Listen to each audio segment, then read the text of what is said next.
ขอ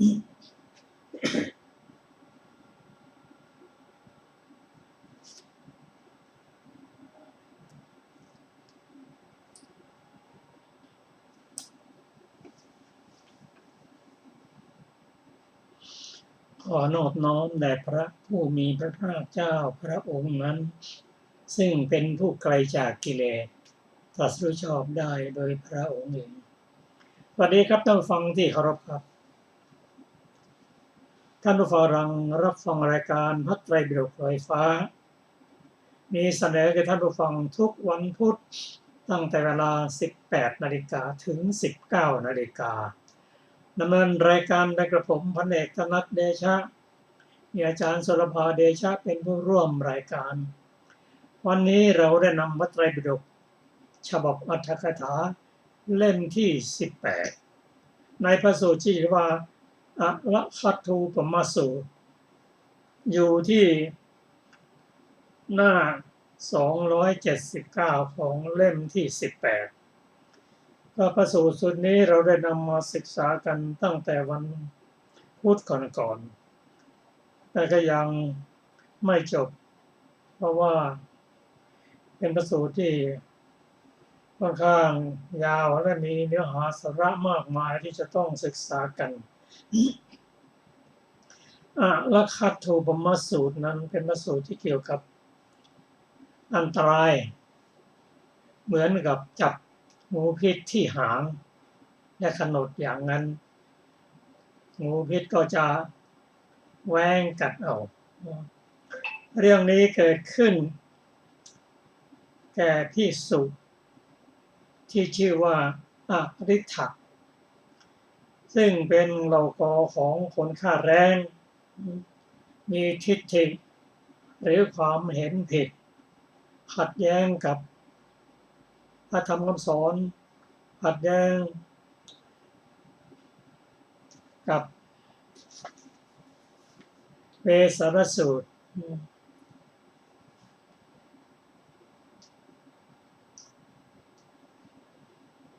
ขัดแย้งกับสัพพัญญูยุตญาณของพระเจ้า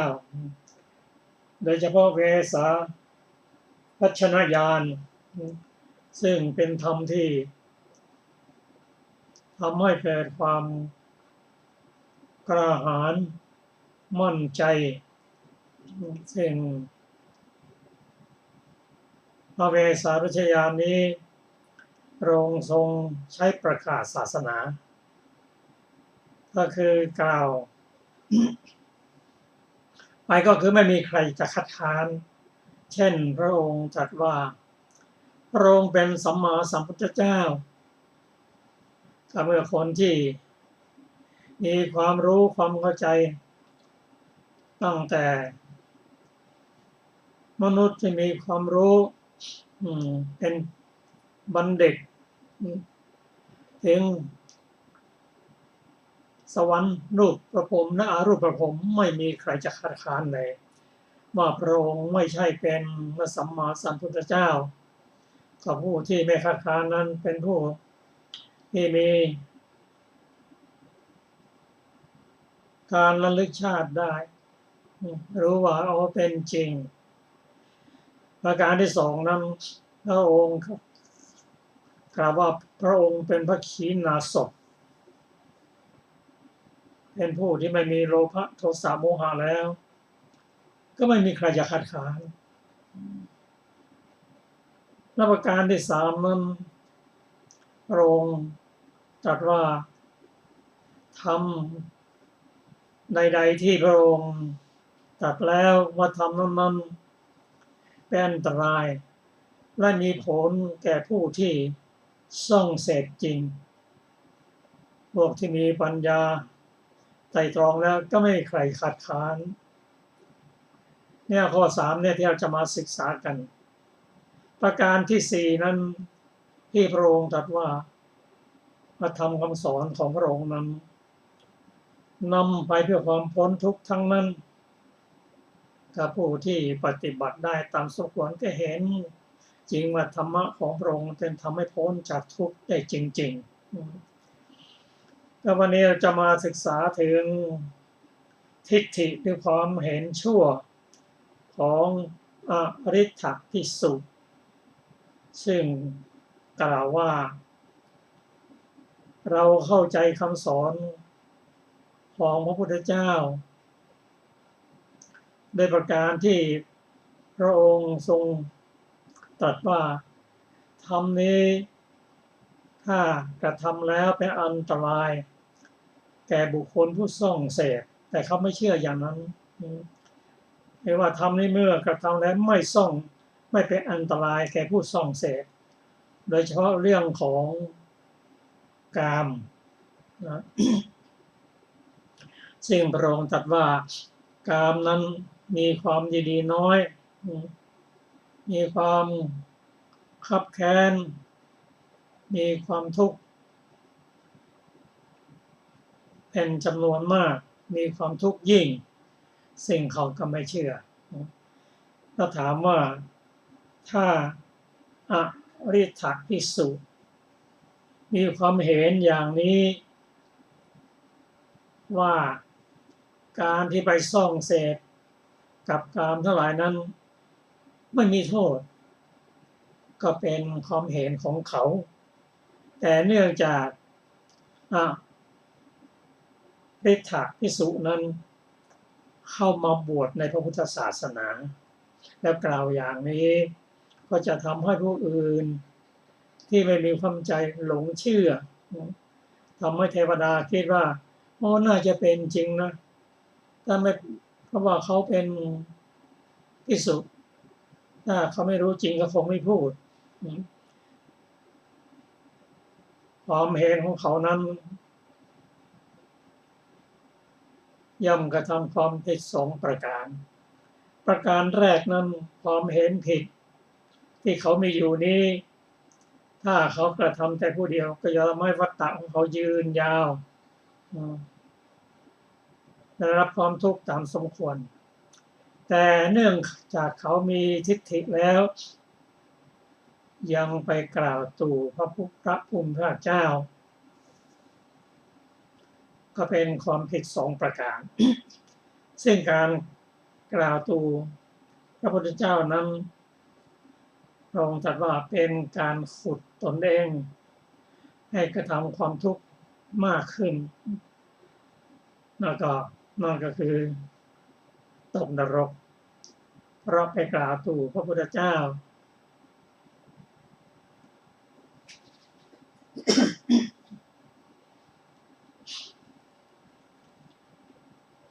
เมื่อเขากล่าวอย่างนั้นแล้ว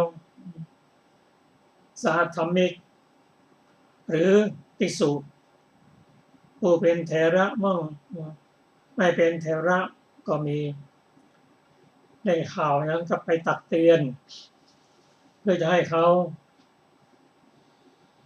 ละวาจาทิ้งความคิดและละทิฏฐิว่าการกล่าวตู่พระพุทธเจ้านั้นเป็นสิ่งไม่ดีเลยเพราะพระพุทธเจ้าได้ตรัสอย่างนั้นก็ไม่เชื่อ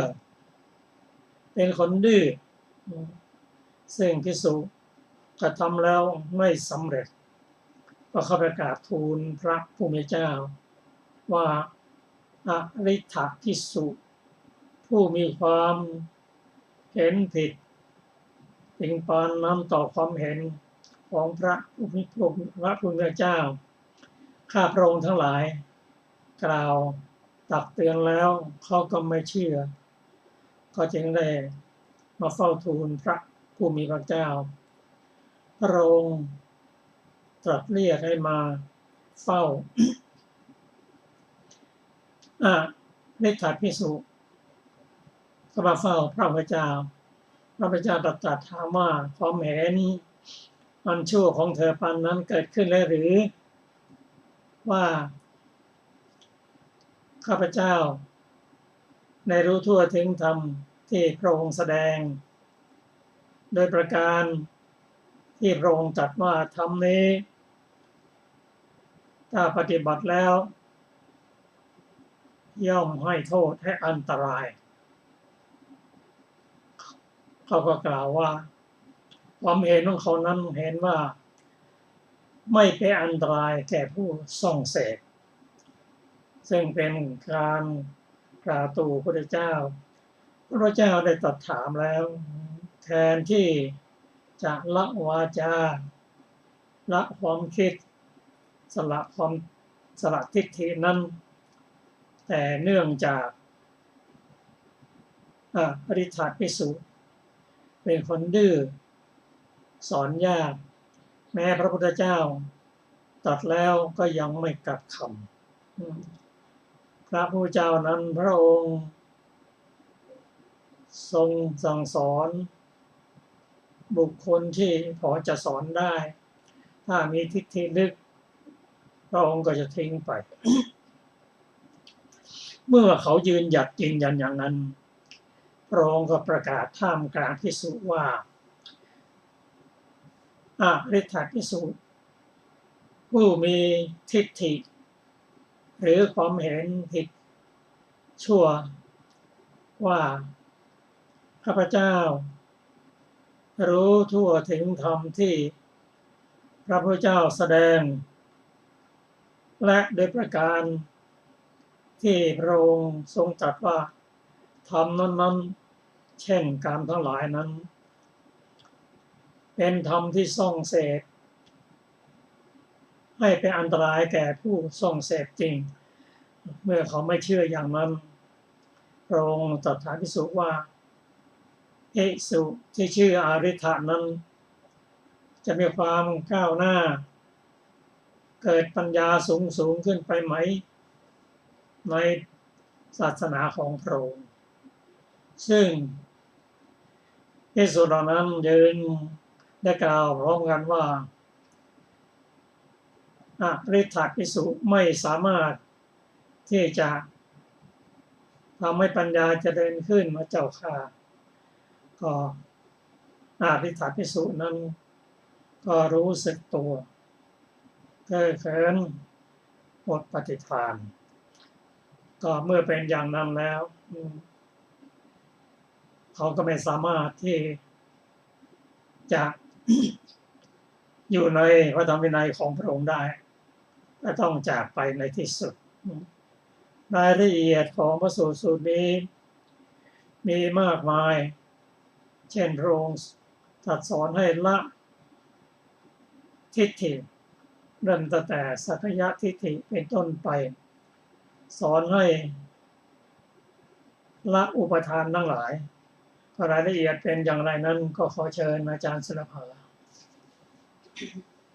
สวัสดีค่ะท่านผู้ฟังทุกท่านวันนี้เราจะมาต่อกันนะคะในข้อ287เพราะเหตุนั้นแลภิกษุทั้งหลายถ้า แม้ถ้าว่าชนเหล่าอื่นพึงด่าบริพาทโกรธเบียดเบียนกระทบกระเทียบท่านทั้งหลายไม่พึงกระทำความอาฆาตไม่พึงกระทำความโทมนัสไม่พึงกระทำความไม่ชอบใจในชนเหล่าอื่นนั้นเพราะเหตุนั้นแลภิกษุทั้งหลายถ้าแม้ว่าชนเหล่าอื่นพึงสักการะเคารพนับถือบูชาท่านทั้งหลาย ไม่พึงกระทำความยินดีความโสมนัสไม่พึงกระทำความเย่อหยิ่งแห่งใจในปัจจัยทั้งหลายมีสักการะเป็นต้นนั้นเพราะเหตุนั้นแลภิกษุทั้งหลายถ้าแม้ว่าชนเหล่าอื่นสักการะนับถือบูชาท่านทั้งหลายพึงดำริในปัจจัยทั้งหลายมีสักการะเป็นต้นอย่างนี้ว่าสักการะเห็นปานนี้บุคคลกระทำแก่เราทั้งหลายในขันธปัญจกะที่เราทั้งหลายกำหนดรู้แล้วในการก่อนเพราะเหตุนั้นแลภิกษุทั้งหลายสิ่งใดไม่ใช่ของท่านทั้งหลายจงละสิ่งนั้นเสียสิ่งนั้นท่านทั้งหลายละได้แล้วจักอำนวยประโยชน์สุขสิ้นกาลนานดูก่อนภิกษุทั้งหลายสิ่งอะไรเล่าไม่ใช่ของท่านทั้งหลายรูปไม่ใช่ของท่านทั้งหลายจงละรูปนั้นเสียรูปนั้นท่านทั้งหลายละได้แล้วจักอำนวยประโยชน์สุขสิ้นกาลนานดูก่อนภิกษุทั้งหลายเวทนาไม่ใช่ของท่านทั้งหลายสัญญาไม่ใช่ของท่านทั้งหลาย สังขารทั้งหลายไม่ใช่ของท่านทั้งหลาย วิญญาณไม่ใช่ของท่านทั้งหลาย ท่านทั้งหลายจงละเวทนา สัญญา สังขาร วิญญาณนั้นเสีย เวทนา สัญญา สังขาร วิญญาณนั้นท่านทั้งหลายละได้แล้วจักอำนวยประโยชน์สุขสิ้นกาลนาน ดูก่อนภิกษุทั้งหลาย ท่านทั้งหลายจะสำคัญความข้อนั้นเป็นไฉน ชนพึงนำไปพึงเผาหรือพึงกระทำหญ้าไม้กิ่งไม้และใบไม้ ในพระวิหารเชตวันนี้ตามความปรารถนาท่านทั้งหลายพึงดำริอย่างนี้บ้างหรือหนอว่า ชนย่อมนำไปย่อมเผาหรือย่อมกระทำเราทั้งหลายตามความปรารถนา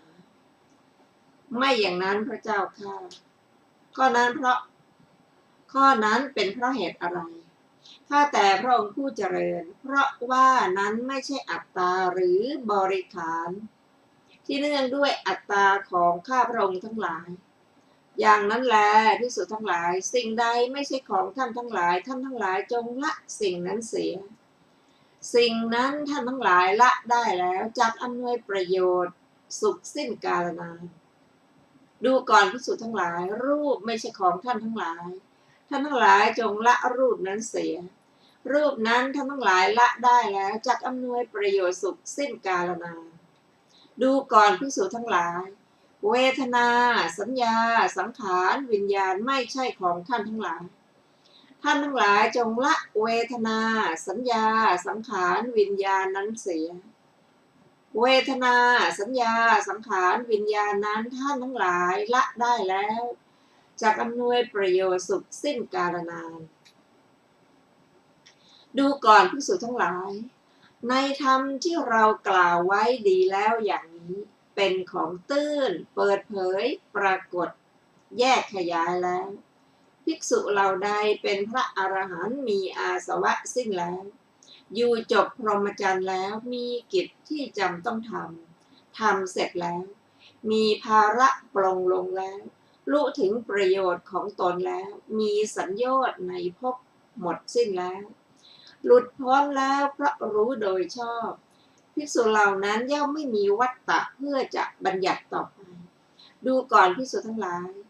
ในธรรมที่เรากล่าวไว้ดีแล้วอย่างนี้เป็นของตื้นเปิดเผยปรากฏแยกขยายแล้วภิกษุเหล่าใดละโอรัมภาคิยสัญโยชน์ทั้ง5ประการได้แล้วภิกษุเหล่านั้นทั้งหมดเป็นโอปปาติกะปรินิพพานในโลกนั้นมีการไม่กลับจากโลกนั้นเป็นธรรมดาดูก่อนภิกษุทั้งหลาย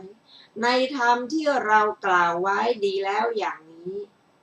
เป็นของตื้นเปิดเผยปรากฏแยกขยายแล้วภิกษุเหล่าใดละสัญโยชน์3ประการได้แล้วกับมีราคะโทสะและโมหะบางเบาภิกษุเหล่านั้นทั้งหมดเป็นพระสกทาคามีมาสู่โลกนี้คราวเดียวเท่านั้นจะกระทำที่สุดแห่งทุกข์ได้ดูก่อนภิกษุทั้งหลายในธรรมที่เรากล่าวไว้ดีแล้วอย่างนี้เป็นของตื้นเปิดเผยปรากฏแยกขยายแล้วภิกษุเหล่าใดละสัญโยชน์3ประการได้แล้วภิกษุเหล่านั้นทั้งหมดเป็นพระโสดาบันผู้มีอันไม่ตกต่ำเป็นธรรมดาเป็นผู้เที่ยงมีปัญญาเครื่องตรัสรู้เป็นเบื้องหน้าดูก่อนภิกษุทั้งหลายในธรรมที่เรากล่าวไว้ดีแล้วอย่างนี้เป็นของตื้นเปิดเผยปรากฏแยกขยายแล้วภิกษุเหล่าใดผู้เป็นธรรมานุสารีเป็นสัทธานุสารีภิกษุเหล่านั้นทั้งหมดมีปัญญาเป็นเครื่องตรัสรู้ดีเป็นเบื้องหน้าดูก่อนภิกษุทั้งหลายในธรรมที่เรากล่าวไว้ดีแล้วอย่างนี้เป็นของตื้นเปิดเผยปรากฏแยกขยายแล้วบุคคลเหล่าใดมีเพียงความเชื่อเพียงความรักในเราบุคคลเหล่านั้นทั้งหมดเป็นผู้มีสวรรค์เป็นเบื้องหน้าพระผู้มีพระภาคเจ้าได้ตรัสพระพุทธพจน์นี้แล้วภิกษุทั้งหลายเหล่านั้นมีใจชื่นชมเพลิดเพลินภาสิทธิ์ของพระผู้มีพระภาคเจ้าดังนี้แลจบอลักขัตถูปมาสูตรที่2 ต่อไปเป็นอรรถกถานะคะของอาราคทูปมสูตรที่มีวินิจฉัยดังต่อไปนี้ชนทั้งหลายเหล่าใดเบียดเบียนแร้งเหตุนั้นชนเหล่านั้นชื่อว่าผู้เบียดเบียนแร้งบรรพบุรุษผู้เบียดเบียนแร้งของผู้นั้นมีอยู่เหตุนั้นผู้นั้นชื่อว่ามีบรรพบุรุษผู้เบียดเบียนแร้งบุตรของสกุลผู้เคยฆ่าแร้งนั้นอธิบายว่าผู้ขวนขวายแห่งสกุลผู้ฆ่าแร้งชื่อว่าอันตรายิกธรรมเพราะทำอันตรายต่อสวรรค์และนิพพานอันตรายิกธรรมเหล่านั้นมี5อย่างคือกรรมกิเลสวิบากอริยุปวาทและอานาวีตกะมรรคอานาวีตกะมรรคในอันตรายิกธรรมเหล่านั้นอนันตริยกรรม5ชื่อว่ากรร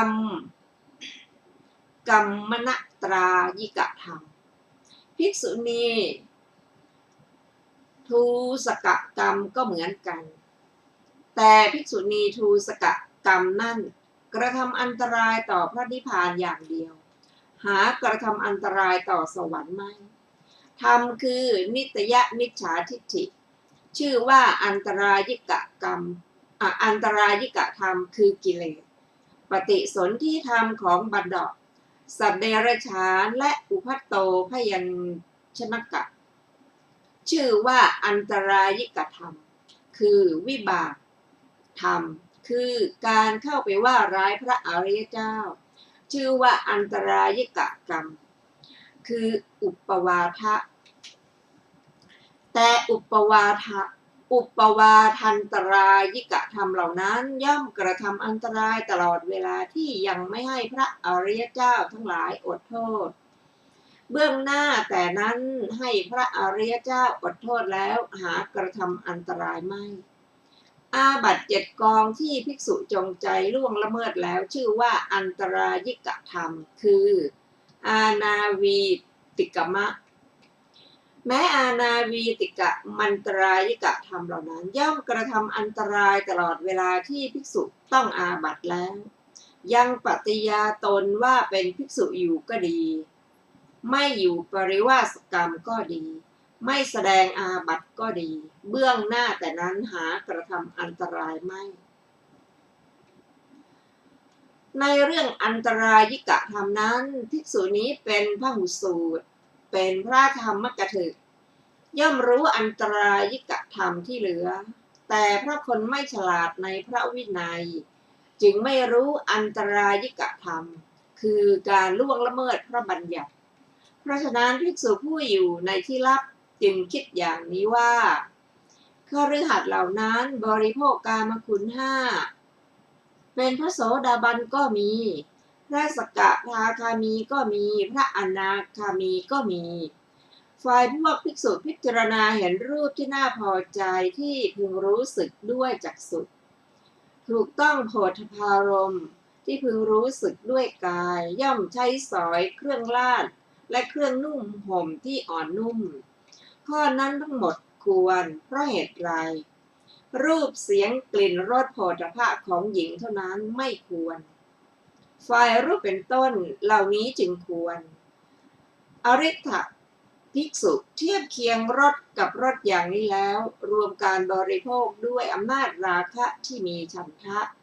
กับการบริโภคด้วยอำนาจราคะที่ไม่มีฉันทะแล้วเกิดทิฏฐิลามกเหมือนเทียบกับผ้าที่ละเอียดอย่างยิ่งกับกอหยาบประหนึ่งเทียบเขาสิเนรุกับเมล็ดพันธุ์ผักกาดขัดแย้งกับพระสัพพัญญุตญาณว่าทำไมพระผู้มีพระภาคเจ้าทรงบัญญัติปฐมปาราชิกด้วยพระอุตสาหะอย่างใหญ่ประหนึ่งกั้นมหาสมุทรโทษในพระบัญญัตินั้นไม่มีคัดค้านเวสารัชยานใส่ตอและหนามเป็นต้นลงในอริยมรรคประหารอาณาจักรของพระชินเจ้าว่าโทษในเมถุนธรรมไม่มีด้วยเหตุนั้นอริ ฏฐภิกษุนั้นจึงกล่าวว่าตถาหังภควตาธัมมังเทสิตังอาชานามิ เรารู้ทั่วถึงธรรมที่พระผู้มีพระภาคเจ้าแสดงแล้วอย่างนั้นเป็นต้น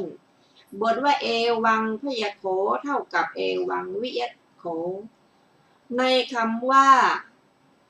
สมานุยุญชนติเป็นต้นภิกษุทั้งหลายถามว่าท่านมีลัทธิอะไรจึงกล่าวลัทธิชื่อว่า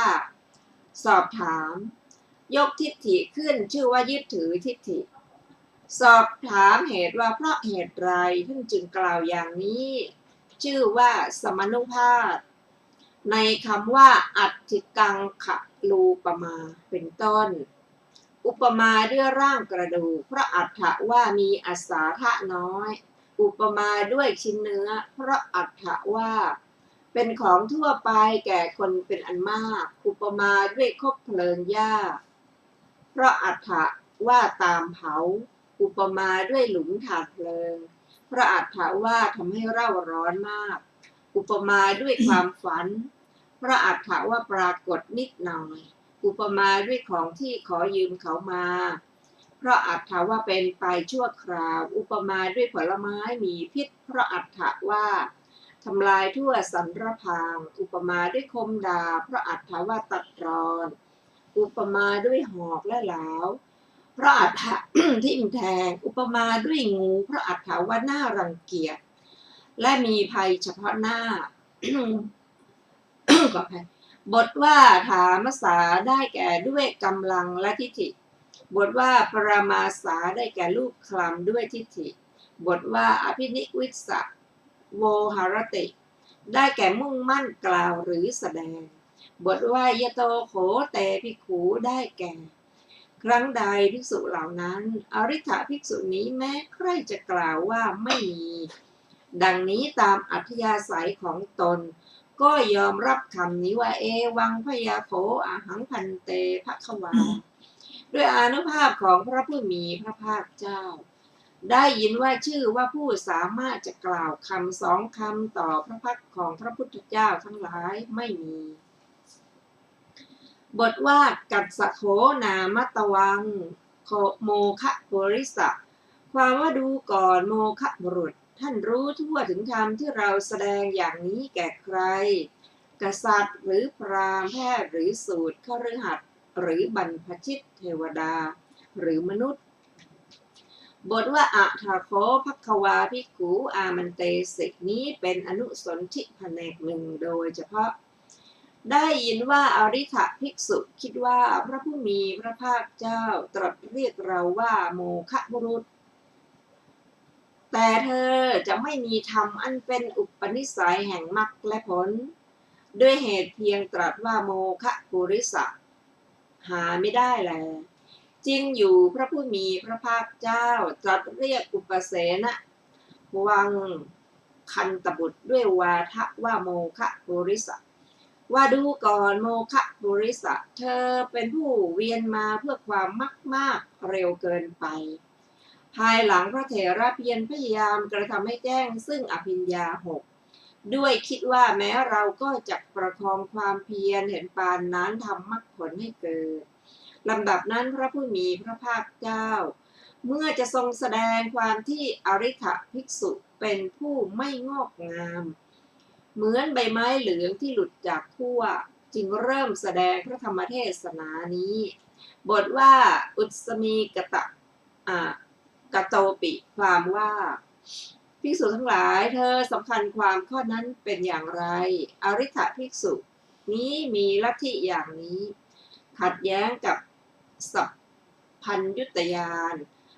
ปฏิเสธเวสารัชญาณประหารอาณาจักรพระตถาคตแม้เธอก็อบรมญาณในธรรมวินัยนี้ได้บ้างเธออาศัยความอบรมญาณแม้มีประมาณน้อยพยายามอยู่พึงทำมรรคผลให้เกิดขึ้นได้บ้างเหมือนกองไฟใหญ่ที่จะพึงมีได้เพราะอาศัยลูกไฟแม้มีประมาณเท่าหิ่งห้อยในกองไฟใหญ่แม้ที่ดับไปแล้วฉะนั้นบทว่าโนเหตังพันเตความว่าภิกษุทั้งหลายกล่าวคัดค้านความที่อริ ภิกษุอบรมญาณเพื่อประโยชน์แก่มรรคผลที่มีปัจจัยเสมอกันว่า ข้าแต่พระองค์ผู้เจริญอริ t ภิกษุผู้มีลัทธิอย่างนี้จะอบรมญาณเช่นนั้นได้แต่ที่ไหนบทว่ามังกุโพโตได้แก่เป็นผู้ไร้อำนาจ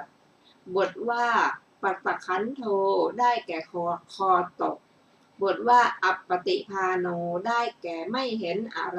รแจ่มชัดคือขาดปฏิภาณอริ t ภิกษุพิจารณาความที่ตนเป็นอภัพบุคคลว่า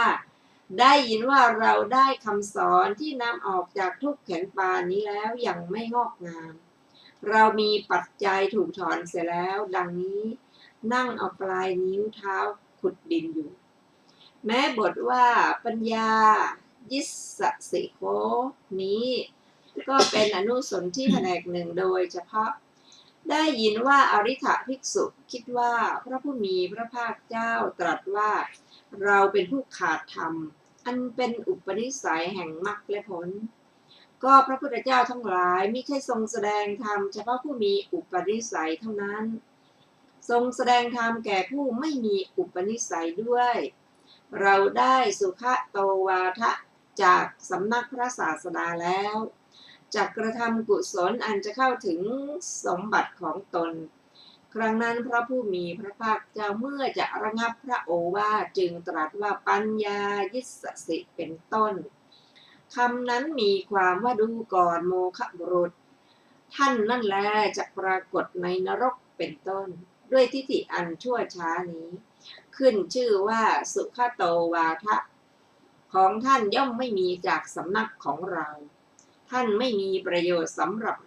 เราจักสอบถามภิกษุทั้งหลายในที่นี้ความว่าอัฏฐาโคภัคควานี้เป็นอนุสนธิแผนกหนึ่งจริงอยู่พระผู้มีพระภาคเจ้าจะทรงชำระบริษัทในที่นี้จึงทรงขับพระอริ t ออกเสียจากหมู่ก็ถ้าหากว่าบรรดาบริษัททั้งหลายภิกษุบางรูปจะพึงคิดอย่างนี้ว่าอริ t นี้หรือจักอาจกล่าวคำที่พระผู้มีพระภาคเจ้ามิได้ตรัสเมื่อพระผู้มีพระภาคเจ้าทรงเริ่มกถาและรีบตรัสในท่ามกลางสงฆ์เลยหรือก็คำที่ตรัสอย่างนี้พระอริ t เท่านั้นไม่ฟังแต่จักเป็นพระดำรัสที่ภิกษุแม้อื่นฟังกันแล้วแม้ฉะนั้นภิกษุบางรูปนั้นพึงคิดว่าพระศาสดาทรงนิคหะภิกษุอริ t ฉันใดพึงทรงนิคหะแม้เราฉะนั้นแม้ฟังแล้วก็ต้องนิ่งจักไม่ทำการนั้นทั้งหมดคำที่แม้เราไม่กล่าวแม้คำที่คนอื่นฟังก็ไม่มีเพราะฉะนั้นพระผู้มีพระภาคเจ้าทรงชำระลัทธิในบริษัทด้วยพระดำรัสว่าตุมเหปิเมภิกขเวเป็นต้นพระอริ t ชื่อว่าเป็นอันพระผู้มีพระภาคเจ้าทรงขับไล่จากคณะด้วยการชำระลัทธิในบริษัทนั่นแหละบัดนี้พระผู้มีพระภาคเจ้าเมื่อจะทรงประกาศลัทธิของภิกษุอริ t จึงตรัสคำว่ามีอาที่ว่าโสวตภิกขเวดังนี้พึงทราบวินิจฉัยในคำเป็นต้นว่าอัญญตเรวะกาเมหิในบาลีนั้นดังนี้ว่าดูก่อนภิกษุทั้งหลายภิกษุใดมีลัทธิอย่างนี้ว่าธรรมเหล่านั้นไม่สามารถทำอันตรายแก่ผู้เสพได้จริงภิกษุนั้นเนาะจักเสพวัตถุกรรมทั้งหลายคือจักประพฤติเมถุนสมาจารเว้นกิเลสกามและสัญญาวิตกที่ประกอบด้วยกิเลสกามละธรรมเหล่านั้นคือเว้นจากธรรมเหล่านั้นบทว่าเนตังฐานังวิชติความว่าชื่อเหตุนี้ไม่มีคือเหตุนี้มิใช่ฐานะมิใช่โอกาสด้วยประการฉะนี้พระผู้มีพระภาคเจ้าทรงประกาศลัทธิของพระอริ t ว่าอริ t นี้เปรียบเหมือนช่างย้อมถือเอาผ้าที่หอมบ้างเหม็นบ้างเก่าบ้างใหม่บ้างสะอาดบ้างไม่สะอาดบ้างมาห่อรวมเป็นห่อเดียวกันฉันใดเธอก็กระทำการบริโภคจีวรประณีตเป็นต้น ที่ไม่มีฉันทราคะสำหรับภิกษุ กระทำการบริโภคที่มีฉันทราคะอันกระทำอันตรายสำหรับคฤหัสถ์ที่มีศีลไม่ประจำและทำการบริโภคที่มีฉันทราคะอันกระทำป้องกันสำหรับภิกษุที่มีศีลประจำรวมเป็นอันเดียวกันทั้งหมดบัดนี้เมื่อจะทรงแสดงโทษของปริยัติที่เรียนมาไม่ดีจึงตรัสว่าอิทาภิกขเวเอกัจเจเป็นต้นบรรดาบทเหล่านั้นบทว่าปริยาปุนันติแปลว่าเล่าเรียนพึงทราบวินิจฉัยในคำว่าสุตตังเป็นต้นอุพโตวิพังนิทัสเทสะขันธกะและบริวารมงคลสูตรรัตนสูตรนาลกสูตรตุวัตกสูตรในสุตตนิบาตและตถาคตวจนะแม้อื่นที่มีชื่อว่าสูตรพึงทราบว่าสูตรที่มีคาถาทั้งหมดพึงทราบว่าขยะโดยเฉพาะอย่างยิ่งสักคาถวรรคทั้งสิ้นในสังยุตตนิกายพึงทราบว่าขยะอภิธรรมปิฎกทั้งสิ้นสูตรที่ไม่มีคาถาและพุทธพจน์แม้อื่นที่สงเคราะห์ด้วยองค์8พึงทราบว่าไวยากรณะธรรมบทเถรคาถาเถรีคาถาและคาถาล้วนที่ไม่มีชื่อสูตรในสุตตนิบาตพึงทราบว่าคาถาพระสูตร82สูตรที่เกี่ยวด้วยคาถาที่สำเร็จมาแต่โสมนัสญาณพึงทราบว่าอุทาน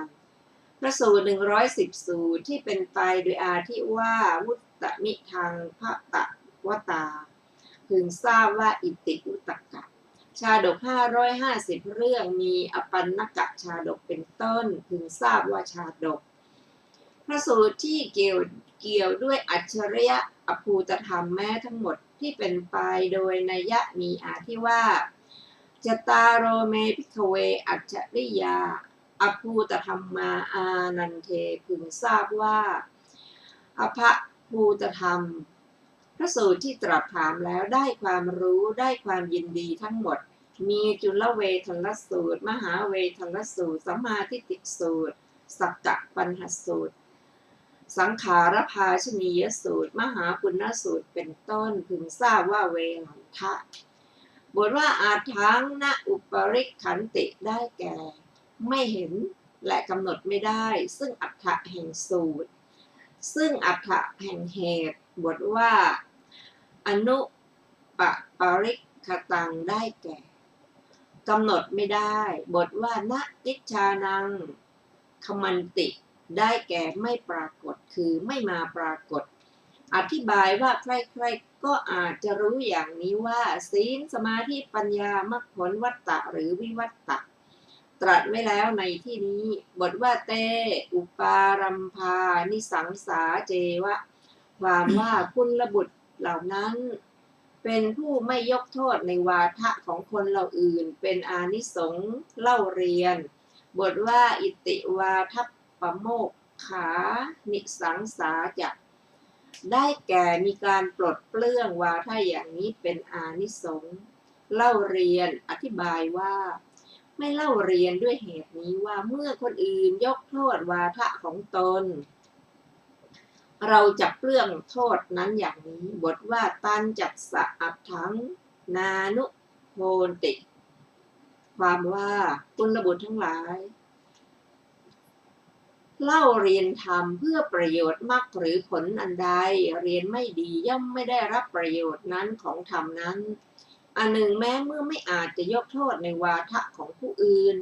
และปลดเปลื้องวาทะของตนย่อมไม่ได้รับประโยชน์นั้นเหมือนกันบทว่าอลัคคัตทัตถิโกได้แก่ผู้ต้องการอสรพิษก็คำว่าคัตโทเป็นชื่อของพิษนั้นของงูนั้นมีพอคือบริบูรณ์เหตุนั้นอสรพิษนั้นจึงชื่อว่าอลัคคัตทะมีพิษพอตัวบทว่าโพเคได้แก่ตัว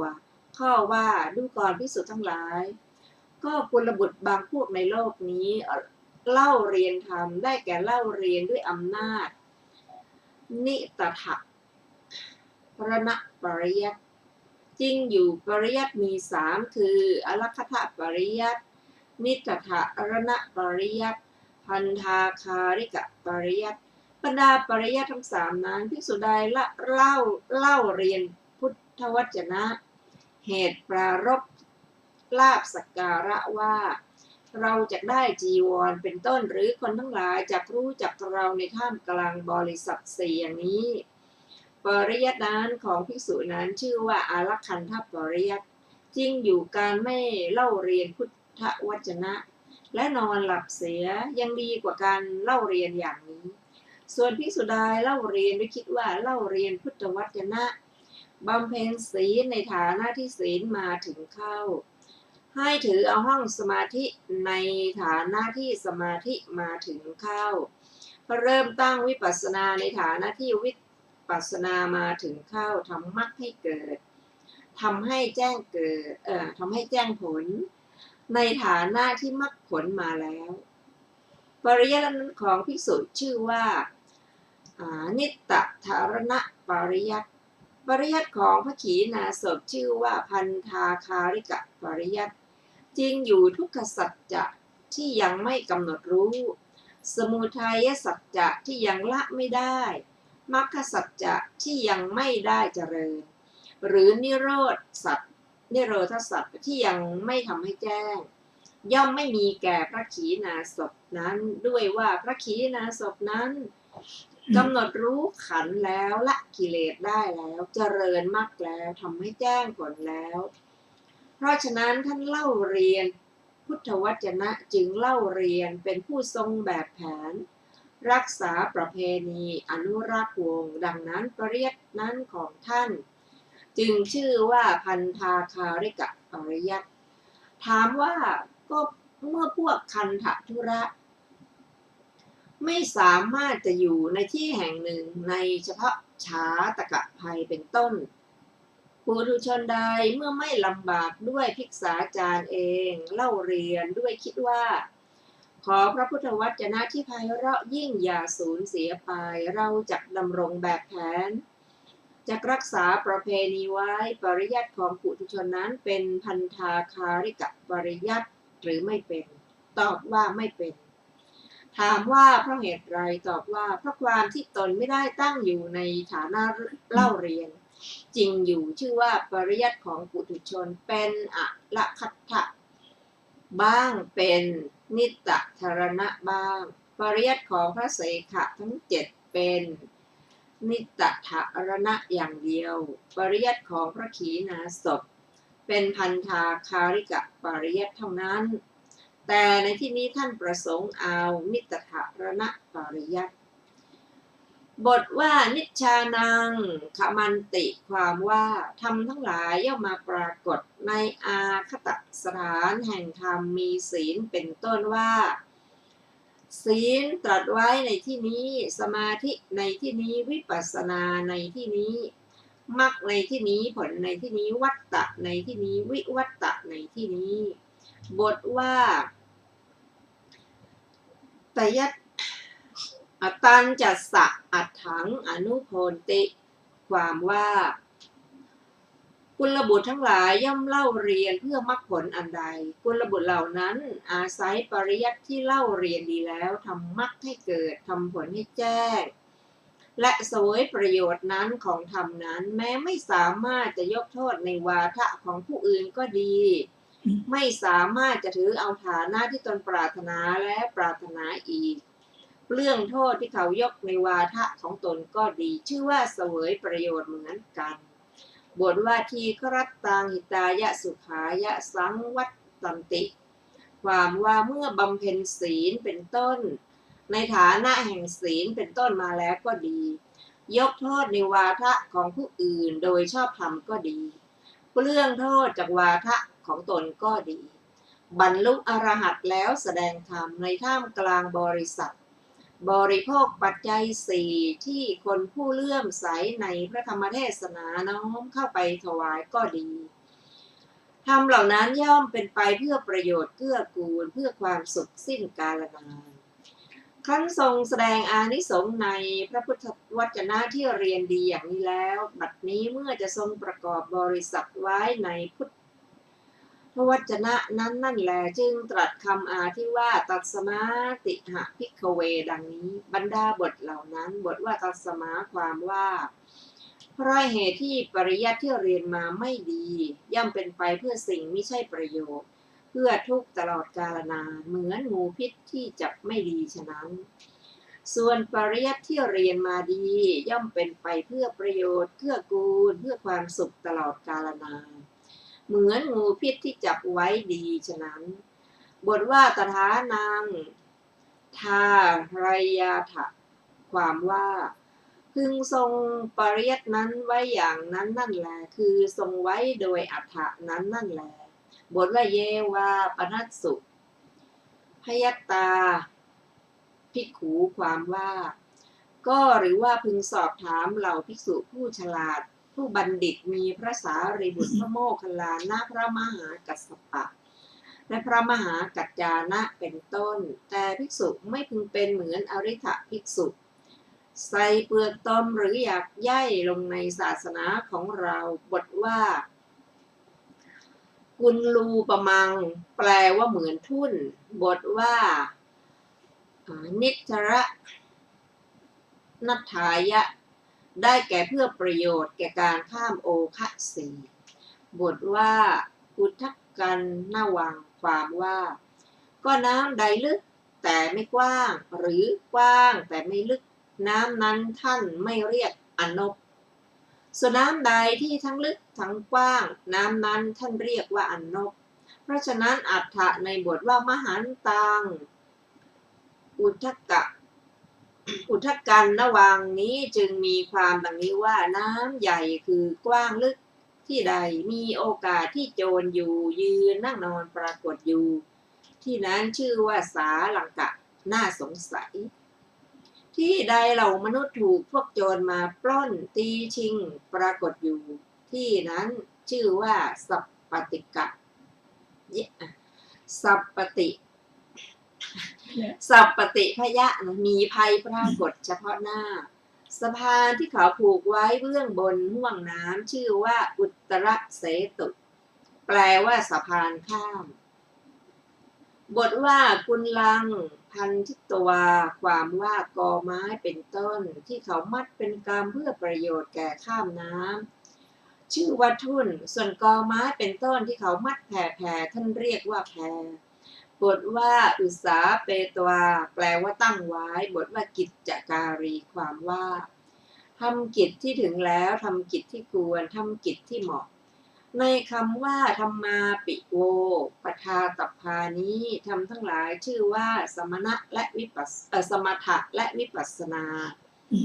จริงอยู่พระผู้มีพระภาคเจ้าทรงให้ละฉันทราคะทั้งในสมถะทั้งในวิปัสสนาทรงให้ละฉันทราคะในสมถะไว้ในที่ไหนทรงให้ละฉันทราคะไว้ในสมถะในที่นี้ว่าดูก่อนอุทายีเพราะเหตุนี้แลเรากล่าวการละแม้ในวสัญญานาสัญญายตนะ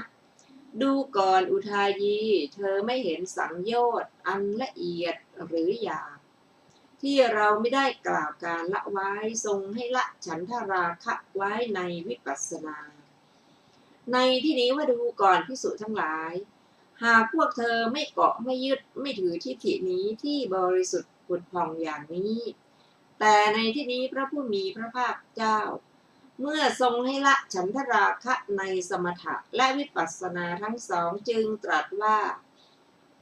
แม้ธรรมทั้งหลายพวกเธอพึงละจะป่วยกล่าวไปย้ายถึงอธรรมทั้งหลายในข้อนั้นมีอธิบายดังนี้ว่าดูก่อนภิกษุทั้งหลายเรากล่าวการละฉันทราคะในธรรมทั้งหลายอันสงบและประณีตเห็นปานนี้ก็จะป่วยกล่าวไปย้ายในอัตถธรรมนี้ซึ่งเป็นของชาวบ้านเป็นของถอยเป็นธรรมชั่วหยาบเป็นธรรมเหลวไหลซึ่งอริ ฐโมฆะบุรุษนี้สำคัญว่าไม่มีโทษกล่าวฉันทราคะในกามคุณทั้งห้าว่าเป็นธรรมไม่อาจทำอันตรายได้ พวกเธอไม่พึงเป็นเหมือนอริ ฐภิกษุใส่โคลนหรืออยากเยื่อลงในศาสนาของเรา พระผู้มีพระภาคเจ้าทรงนิคหะอริ ฐภิกษุผู้เดียวด้วยโอวาทแม้นี้ด้วยประการฉนี้ บัดนี้เมื่อทรงแสดงว่าผู้ใดยึดว่าเราของเราด้วยอำนาจการยึดถือ3อย่างในขันธ์ห้าผู้นั้นชื่อว่าใส่โคลนหรืออยากเยื่อลงในศาสนาของเราเหมือนอริ ฐภิกษุนี้ จึงตรัสว่าฉะยิมานิภิกขเวเป็นต้น บรรดาบทเหล่านั้นบทว่าทิฏฐิขอไปทิฏฐิฐานานิความว่าแม้ทิฏฐิก็ชื่อว่าเป็นที่ตั้งแห่งทิฏฐิทั้งอารมณ์ของทิฏฐิทั้งปัจจัยของทิฏฐิก็ชื่อว่าที่ตั้งของทิฏฐิในบทว่ารูปังเอตังมะมะเป็นต้นการถือว่านั่นของเราเป็นตัณหาราคะการถือเขาไปการถือว่าเราเป็นนั่นเป็นมานะคาหะการถือว่านั่นเป็นตัวตนของเราเป็นทิฏฐิคาหะเป็นอันตรัสตัณหามานะและทิฏฐิซึ่งมีรูปเป็นอารมณ์ด้วยประการฉนี้ส่วนรูปไม่ควรกล่าวว่าเป็นอัตตะแม้ในเวทนาเป็นต้นก็นัยนี้เหมือนกันรูปายตนะชื่อว่าทิฏฐะสัทธายตนะชื่อว่าสุตตะคันธายตนะรสายตนะและโผฏฐัพพายตนะชื่อว่ามุตตะคันธายตนะรสายตนะโผฏฐัพพายตนะนั้นท่านกล่าวว่ามุตตะเพราะพบแล้วยึดไว้อายตนะ7ที่เหลือชื่อว่าวิญญาตะบทว่าปัตตังได้แก่ที่แสวงหาก็ดีไม่แสวงหาก็ดีพบแล้วบทว่าปริเยสิตังได้แก่ที่พบหรือไม่พบก็แสวงหาแล้วบทว่าอนุวิจาริตังมนัสสาได้แก่ติดตามด้วยจิตจริงอยู่ในโลกของที่แสวงหาแล้วพบก็มีแสวงหาแล้วไม่พบก็มีไม่แสวงหาแล้วพบก็มีไม่แสวงหาแล้วไม่พบก็มีในที่ตั้งแห่งความเห็นนั้นของที่แสวงหาและพบชื่อว่าปัตตะของที่แสวงหาแล้วไม่พบชื่อว่าปริเยสิตะของที่ไม่แสวงหาแล้วพบและของที่ไม่แสวงหาแล้วไม่พบชื่อว่ามนัสสานุจริต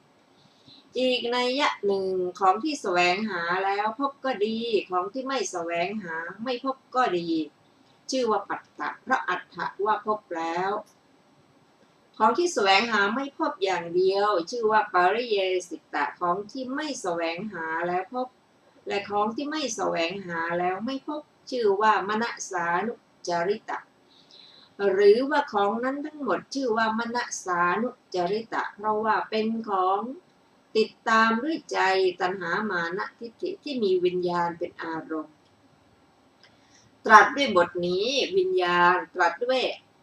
อำนาจทิฏฐิเป็นต้นเป็นอารมณ์ในหนหลังด้วยอำนาจการยักย้ายแห่งเทศนา